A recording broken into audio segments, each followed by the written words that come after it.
Okay, meron tayong ano ngayon, no, client. Issue nito, madumi at ayaw tumanggap ng barya or namimili ng points.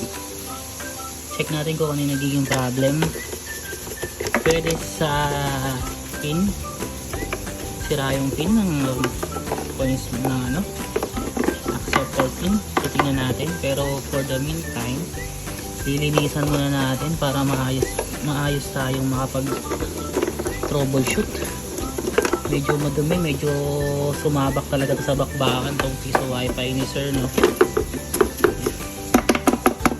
Yan, so eto, yan, ganyan kadumi. Pagka madumi na talaga, nagma-malfunction din ang ating bento machine, so kailangan din natin siya mini-maintenance. Ang kapal na ng ano alikabok, so gagamitan mo siya ng ganyan lang, tapos wala ka na ibang gagamitin, ito lang.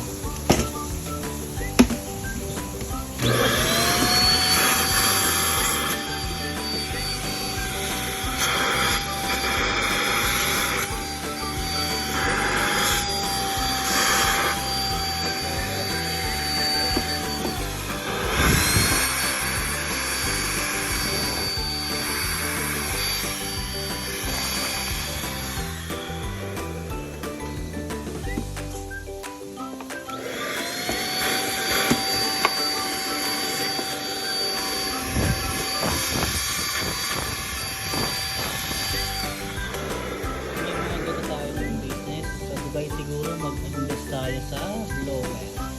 Ayun, kasi yan sa board kung mag-function yun.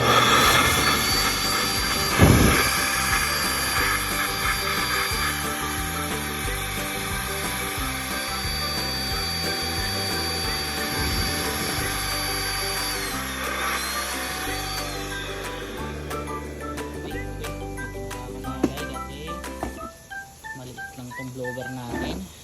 Ayun, no, late ng blower natin, no. Vacuum.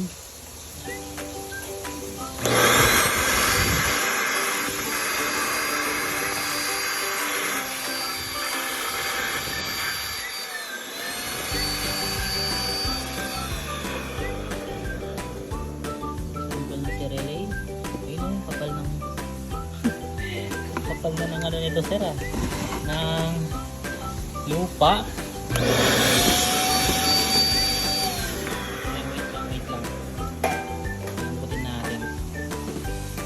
Ano ba? Ayun. Para lumambot, brushin mo.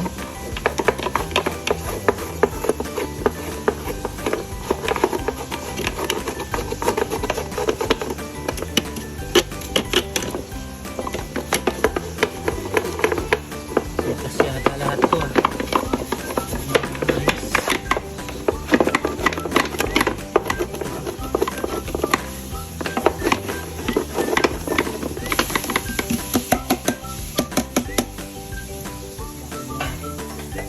Okay.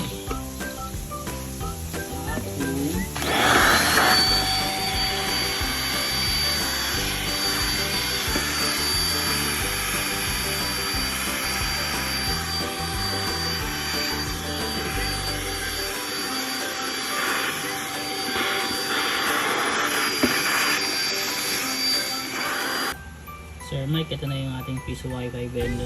So ngayon testing natin, nag-boot na yung system niya. Yan. So testing natin ngayon kung papasok na yung mga coins. So kung hindi pa rin pumasok, ka-troubleshoot natin kung saan yung problema. Then kahit pala okay na, kailangan pa rin natin mag-reflash kasi nakalimutan natin yung ating admin account, no, sa 10.0.01/admin, and the-block din ng ating cellphone. So magre-refresh tayo antimano after nito. Wait lang, sir, check natin kung makaka-connect tayo.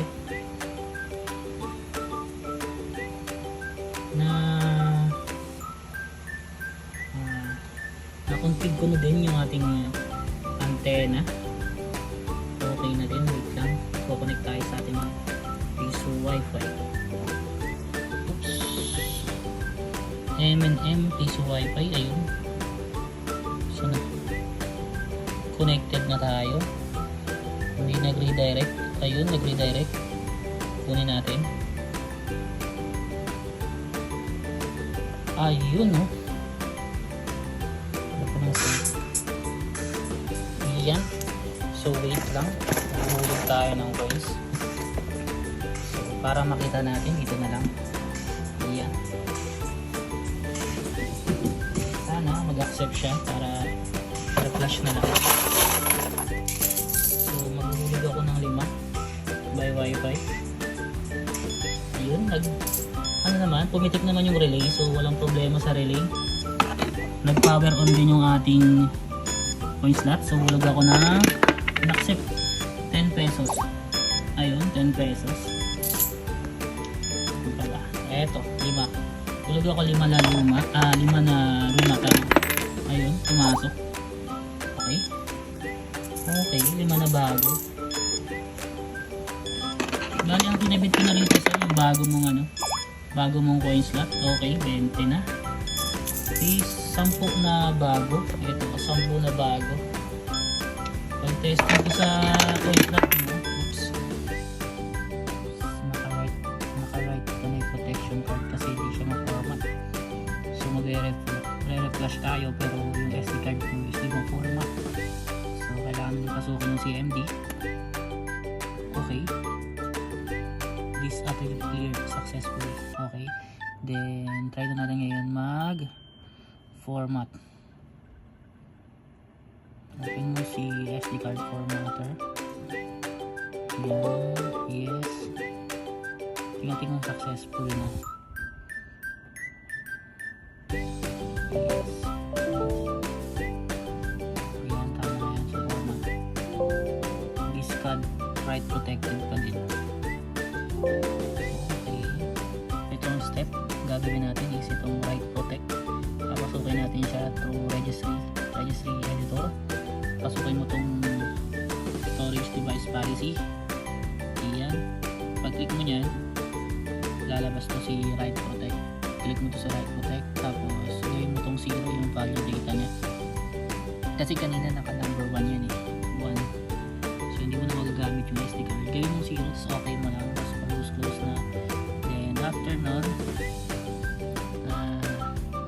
copy mo na to yung SD card formatter mo. Tapos makakapag-format ka na. O format na yung SD card na mag-flash guys na.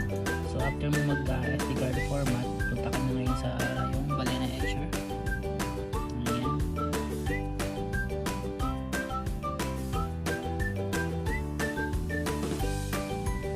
So pag open ni Balena Etcher, select mo tong flash file. Then kunin mo yung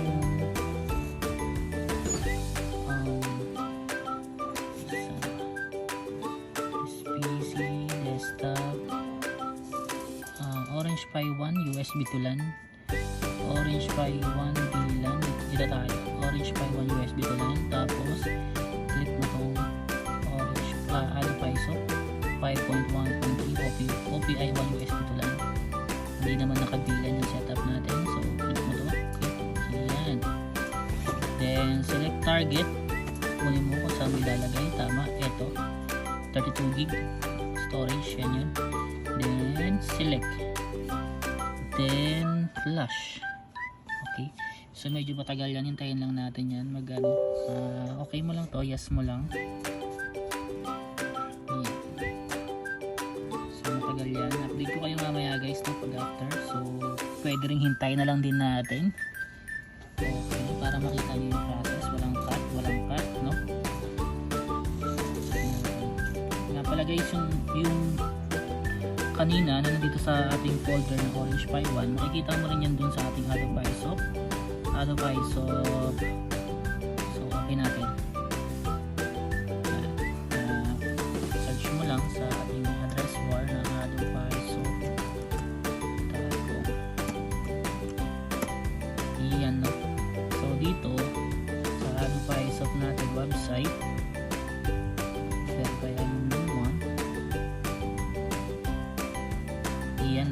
dyan mo makikita sa download, click mo itong downloads.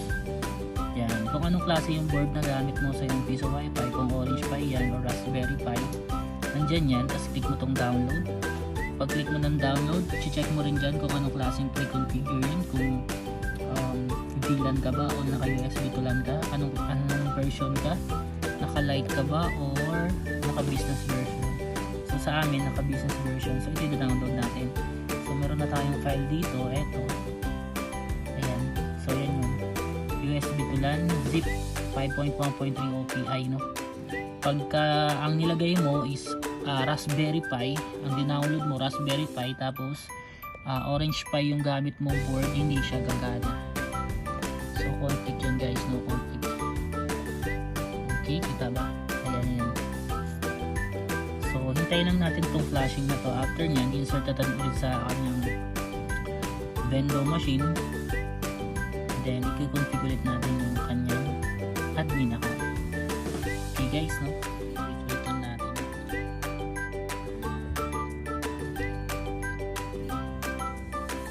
%. Actually guys, mas mabilis na rin yan kaysa dati. Sobrang bagal. So ito, naka 32 gig kasi ito eh, kaya medyo mabilis yung pagka-flash niya. So after ng flashing, magba-validating pa yan. So after validating, okay na. Okay, akala ko hindi ko na magagamit ang kanyang SD card.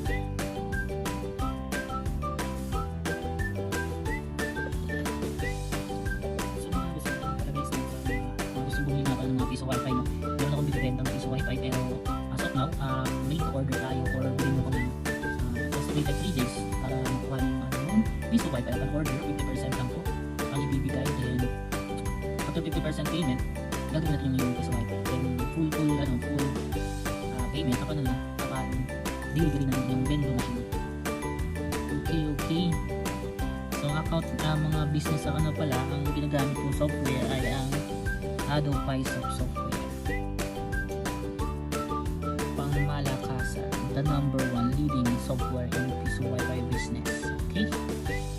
Ayan guys, no, magna 95% na siya, 96. Ayan. 98. Malapit na. Then validating.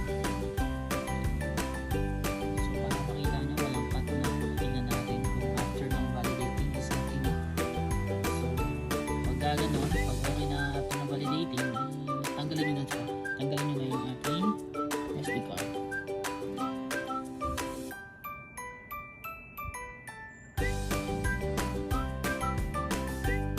Tumagal na, 5 minutes na pala yung ating video, 20%.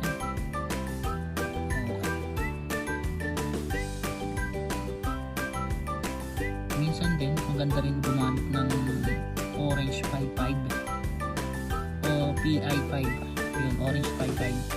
Maganda rin yun kasi may 8GB RAM, tapos 8 core na rin yun, tapos 2.4 GHz na rin yata yung output nya, then may NVMe slot. So NVMe parang SSD yun, SSD yung gamit mong SD card. Instead of SD card, gagamit ka ng NVMe SSD. So mas mabilis yung boot up, mas mabilis yung flashing, at the same time mas mabilis yung system natin kasi malakas yung ating memory or yung SSD yung gamit natin. Then naka 8GB RAM, meron din 16GB RAM yun, okay din. Pero kung malit lang naman yung ating market, siguro na sa 50 clients, kaya na to si OPI Orange Pi 1. Kaya na, malakas na rin. And depends pa rin dun sa ating mga sa ating mga internet connection. So ating ISP kung gaano kalakas din yung bato sa atin. So depends pa din pala, no? Kahit maganda yung ating build, mabagal yung ating internet, wala din, mabagal din. Okay guys, 81 na, malapit na.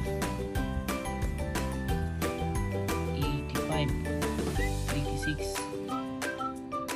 Para lang makita nyo na walang cut, papakita ko yung video, no? I-upload natin ito sa ating YT account, no? Para mapanood nyo rin guys.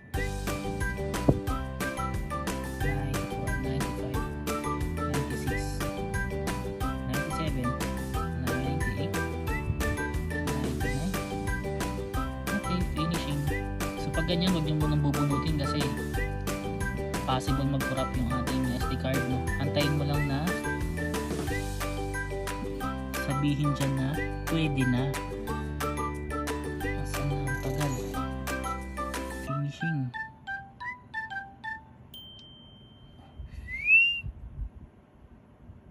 Yun lang, naglag pa.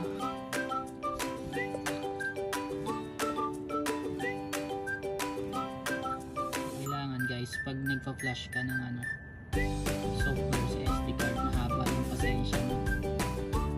Kasi pag nagsin pasensya mo, tapos binunot mo na to, tsaka pag nagalaw-galaw yan, yan. Pag nagalaw-galaw yan, possible maulit na. Ayun, okay na, no? Pag sinabi niyang flash complete, pwede mo na itong hatakin. Hatakin mo na lang ito. Okay? So ayan sir, nandito na tayo sa ating Wi-Fi portal. Ngayon, mag-insert tayo ng coins. So, hindi ko na ihulog yung piso. Mamaya na lang. So, 5 piso muna. Para makita mo yung rates. Naka-disable yung post time nito para tuloy-tuloy lang kasi validity naman niya is 1 day lang. Ayan. So, oops.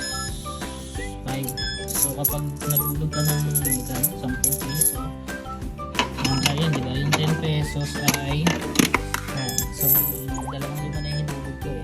So, 10 pesos nga 3 hours. So, pa maglalagay ulit ako ng 10 piso para maging 20 na siya. Ang rates niya ay yun o, 12 hours. So, pa magdadagdag ako ng 10 piso ulit, magiging 30 pesos na siya. Magiging 1 day naman siya.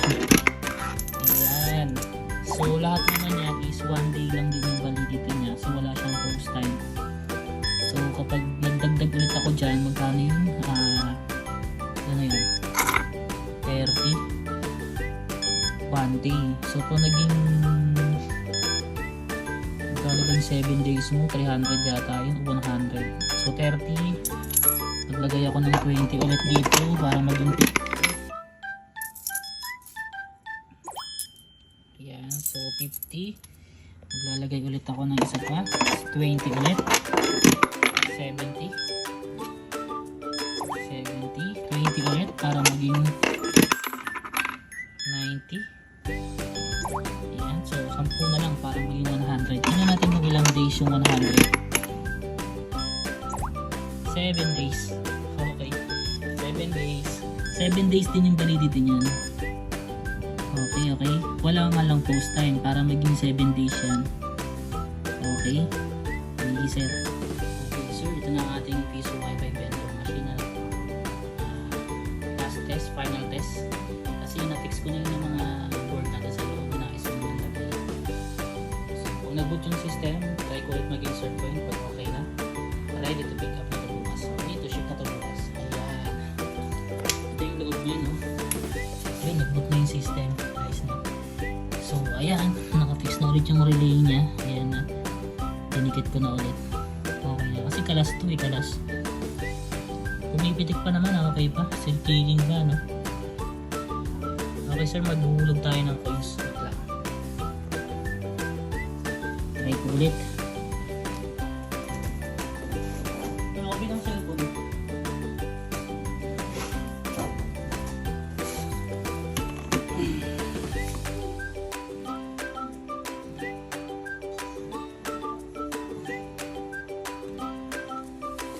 Yung iniisip ko is baka mamaya after ng fixing ng ating mga board is nagkaroon ng problema. May possible din kasi, pero hinigpitan ko na yung mga wire, no? Hinigpitan ko na sa loob. Yung mga iba kasi mga malulubog eh. Tapos dinikit ko na rin.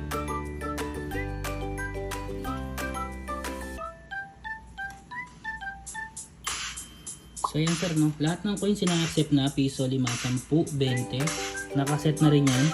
So dito pwede mag-chat yung client. Ayan, pwede mag-chat, download app. Ayan, pwede ka mag-chat, sabihin mo admin.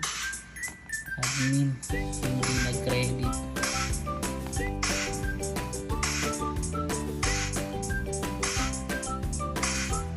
Yan. So, pwede siya mag-chat dyan yung mga client.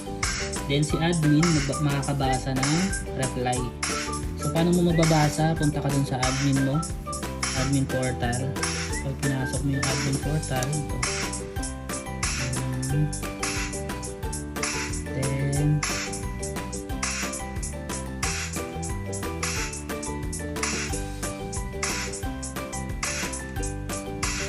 ito sir, no, may nag-message kanina, diba? So, makikita mo siya dito.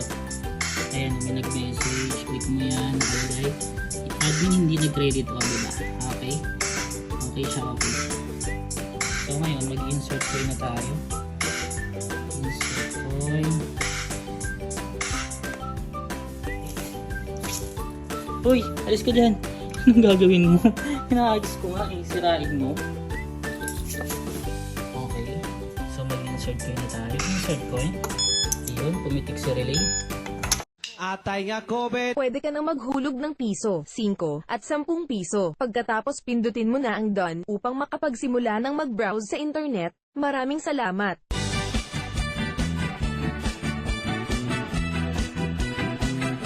Atay nga Kobe.